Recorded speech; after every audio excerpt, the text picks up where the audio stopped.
Chapter 8. The Honeymoon. Once the panic was well underway, Yellen realized he had next to no chance of bringing things immediately under control. Besides, the giant was terribly close now, and the roar of "No survivors!" made it very hard to do any solid thinking. But fortunately, he had the sense to grab the one and only key to the castle and hide it on his person. Fortunately, too, Wesley had the sense to look for such behavior. "Give me the key," Wesley said to Yellen once Inigo had his sword securely pressuring Yellen's Adam apple. "I have no key," Yellen replied. "I swear on the grave of my parents, may my mother's soul forever sizzle in torment if I am lying." "Tear his arms off," Wesley said to Fezzik, who was sizzling a bit himself now, because there was a limit to just how long a Holocaust cloak was really good for, and he wanted to strip a bit, but before he did that, he reached for Yellen's arms. "Oh, this key, you mean," Yellen said, and dropped it, and after Inigo had taken his sword, they let him run away. "Open the gate," Wesley said to Fezzik. "I'm so hot," Fezzik said. "Can I please take this thing off first?" And after Wesley's nod, he pulled the flaming cloak away and left it on the ground, and then unlocked the gate and pulled the door open enough for them to slip through. "Lock it up and keep the key, Fezzik," Wesley said. "It must be after 5:30 by now. Half an hour left to stop the wedding." "What do we do after we win?" Fezzik said, working with the key, forcing the great lock to close. "Where should we meet? I'm the kind of fella who needs instructions." Before Wesley could answer, Inigo cried out and readied his sword. Count Rugen and 4 palace guards were rounding a corner and running toward them. The time then was 5:34. The wedding itself did not end until 5:31, and Humperdinck had to use all of his persuasive abilities to get even that much accomplished. As the screaming from outside the gate burst all bounds of propriety, the prince interrupted the Archdeacon with the gentlest manner and said, "Holiness, my love is simply overpowering my ability to wait. Please skip on down to the end of the service." The time then was 5:27. "Humperdinck and Buttercup," the Archdeacon said. "I am very old, and my thoughts on marriage are few, but I feel I must give them to you on this, the most happiest of days." The Archdeacon could hear absolutely nothing, and had been so afflicted since he was 85 or so. The only actual change that had come with him over the past few years was that for some reason his impediment had gotten worse. "Marriage," he said. "Very old." Unless you paid strict attention to his title and past accomplishments, it was very hard to take him seriously. "Marriage," the Archdeacon began. "Again, Holiness, I interrupt in the name of love. Please hurry along as best as you can to the end." "Marriage is a dream within a dream." Buttercup was paying little attention to the goings-on. Wesley must be racing down the corridors now. He always ran so beautifully, even back on the farm, long before she knew her heart. It was good to watch him run. Count Rugen was the only other person in the room, and the commotion at the gate had him on edge. Outside the door he had his 4 best swordsmen, so no one could enter the tiny chapel, but still, there were a lot of people screaming where the brute squad should have been. The 4 guards were the only ones left inside the castle, for the prince needed no spectators to the events that were soon to happen. If only the idiot cleric would speed things along. It was already 5:29. "The dream of love wrapped within the greater dream of everlasting West. Eternity is our friend, remember that, and love will follow you forever." It was 5:30 when the prince stood up and approached the Archdeacon firmly. "Man and wife," he shouted. "Man and wife, say that." "I'm not there yet," the Archdeacon answered. "You just arrived," the prince replied. "Now." Buttercup could picture Wesley rounding the final corner. There were 4 guards outside waiting. At 10 seconds per guard, she began figuring, but then stopped, because numbers had always been her enemy. She looked down at her hands. "Oh, I hope he still thinks I'm pretty," she thought. "Those nightmares took a lot out of me." "Man and wife, your man and wife," the Archdeacon said.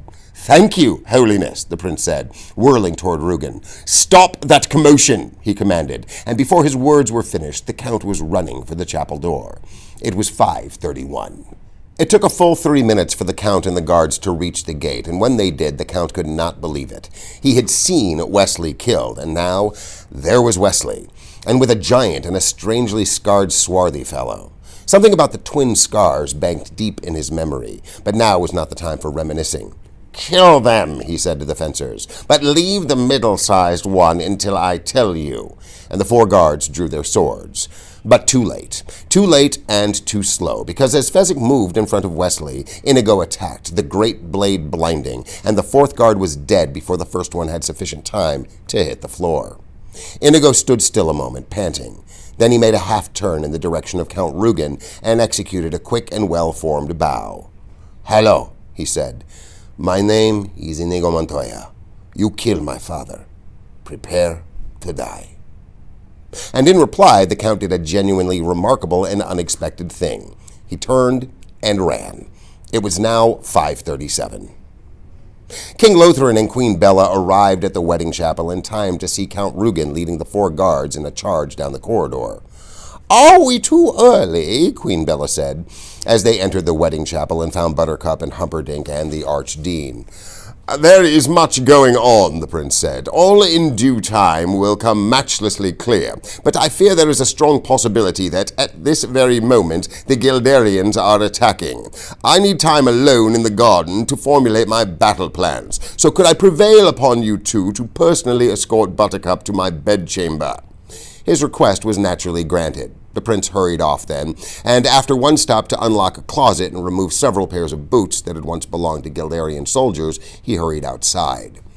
Buttercup, for her part, walked very slowly and peacefully between the old king and queen. There was no need ever to worry, not with Wesley there to stop her wedding and take her away forever. The truth of her situation did not take genuine effect until she was halfway to Humperdinck's room. There was no Wesley. No sweet Wesley. He had not seen fit to come for her. She gave a terrible sigh, not so much of sadness as of farewell. Once she got to Humperdinck's room, it would all be done. He had a splendid collection of swords and cutlery. She had never seriously contemplated suicide before. Oh, of course, she thought about it. Every girl does, time to time. But never seriously.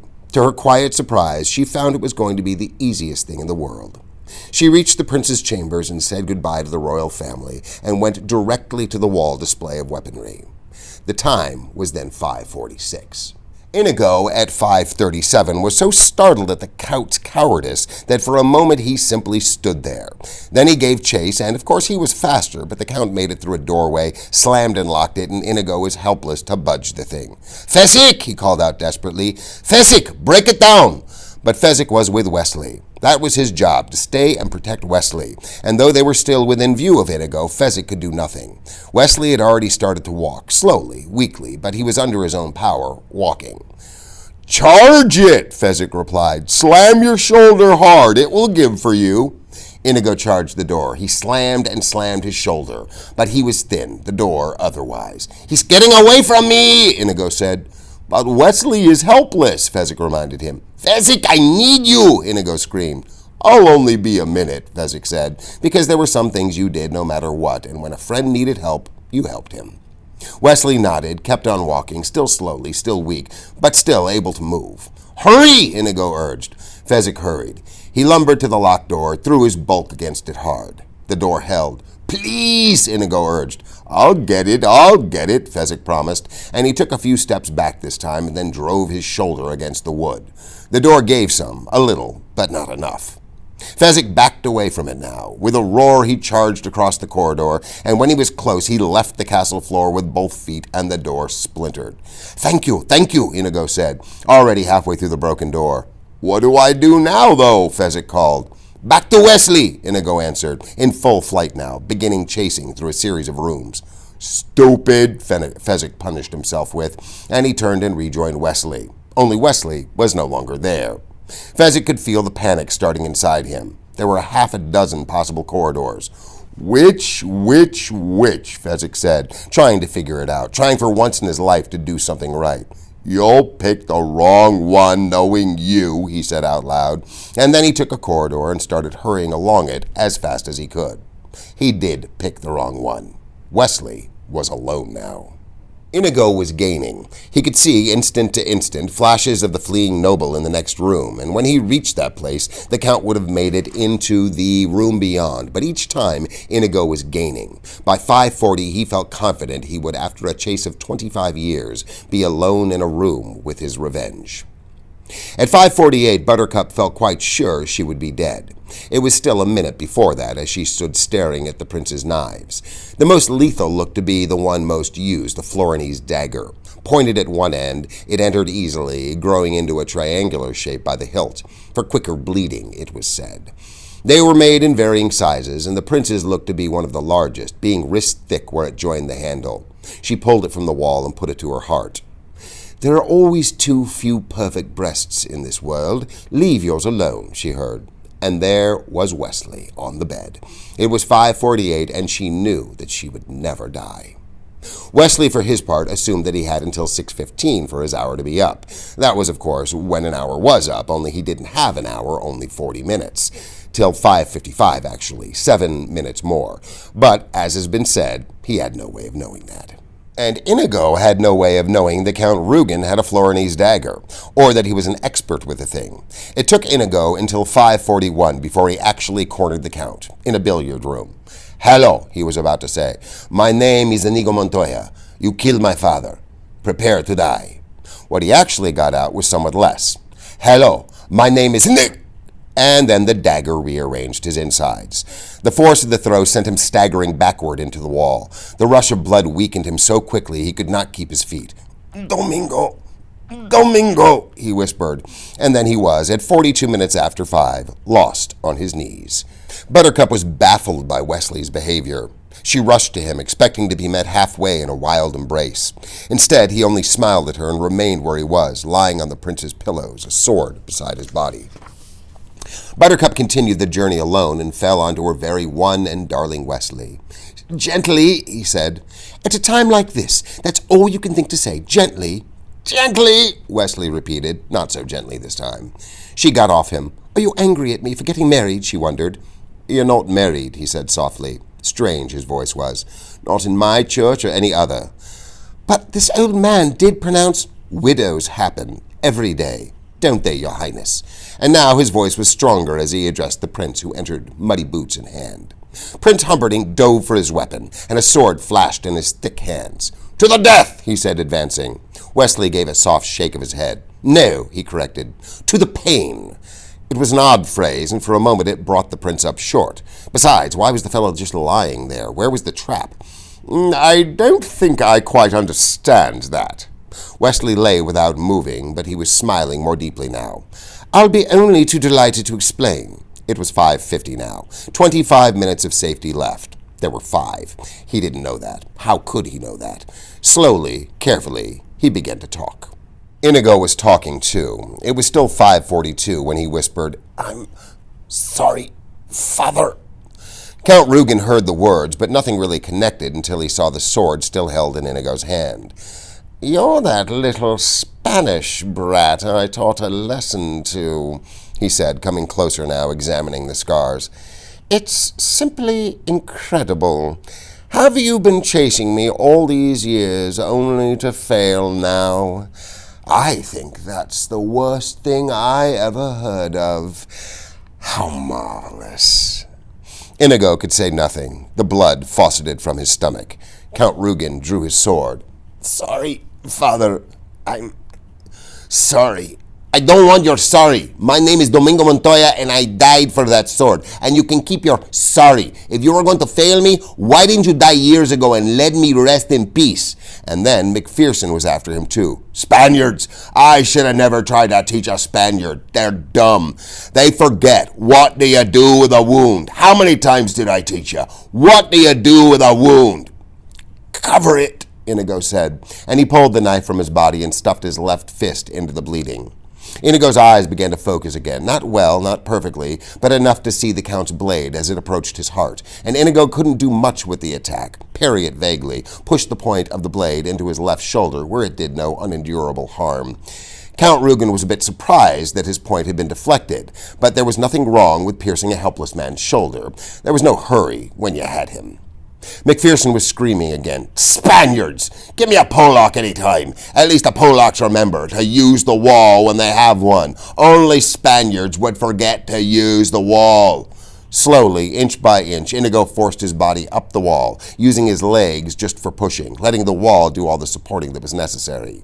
Count Rugen struck again, but for any number of reasons, most probably because he hadn't expected the other man's movement, he missed the heart and had to be content with driving his blade through the Spaniard's left arm. Inigo didn't mind. He didn't even feel it. His right arm was where his interest lay, and he squeezed the handle, and there was strength in his hand, enough to flick out at the enemy, and Count Rugen hadn't expected that either. So he gave a little involuntary cry and took a step back to reassess the situation. Power was flowing up from Inigo's heart to his right shoulder, and down from his shoulder to his fingers, and then into the great six-fingered sword, and he pushed off from the wall, and then, with a whispered, "Hello, my name is Inigo Montoya. You killed my father. Prepare to die." And they crossed swords. The Count went for the quick kill, the inverse Bonetti. No chance. "Hello, my name is Inigo Montoya. You killed my father. Prepare to die." Again they crossed, and the Count moved into Marezzo defense, because the blood was still streaming. Inigo shoved his fist deeper into himself. "Hello, my name is Inigo Montoya. You killed my father. Prepare to die." The Count retreated around a billiard table. Inigo slipped in his own blood. The Count continued to retreat, waiting. "Hello, my name is Inigo Montoya. You killed my father. Prepare to die." He dug with his fist, and he didn't want to think about what he was touching and pushing and holding into place, but for the first time he felt able to try a move, so the six-fingered sword flashed forward, and there was a cut down one side of Count Rugen's cheek. Another flash, another cut, parallel, bleeding. "Hello, my name is Inigo Montoya. You killed my father. Prepare to die." "Stop saying that!" The Count was beginning to experience a decline of nerve. Inigo drove for the Count's left shoulder, as the Count had wounded his, and then he went through the Count's left arm at the same spot the Count had penetrated his. "Hello!" Stronger now. Hello, my name is Inigo Montoya. You killed my father. Prepare to die." "Now, offer me money." "Everything," the Count said. "Power too. Promise me that." "All I have and more, please." "Offer me anything I ask for." Yes, say it." "I want my father back, you son of a bitch." And the six-fingered sword flashed again. The Count screamed. "That was just to the left of your heart." Inigo struck again. Another scream. "That was below your heart. Can you guess what I'm doing?" "Cutting my heart out?" "You took mine when I was 10. I want yours now. We are lovers of justice, you and I. What could be more just than that?" The Count screamed one final time, and then fell dead of fear. Inigo looked down at him. The Count's frozen face was petrified and ashen, and the blood still poured down the parallel cuts. His eyes bulged wide, full of horror and pain. It was glorious, if you like that kind of thing. Inigo loved it. It was 5:50 when he staggered from the room, heading he knew not where or for how long, but hoping only that whoever had been guiding him lately would not desert him now.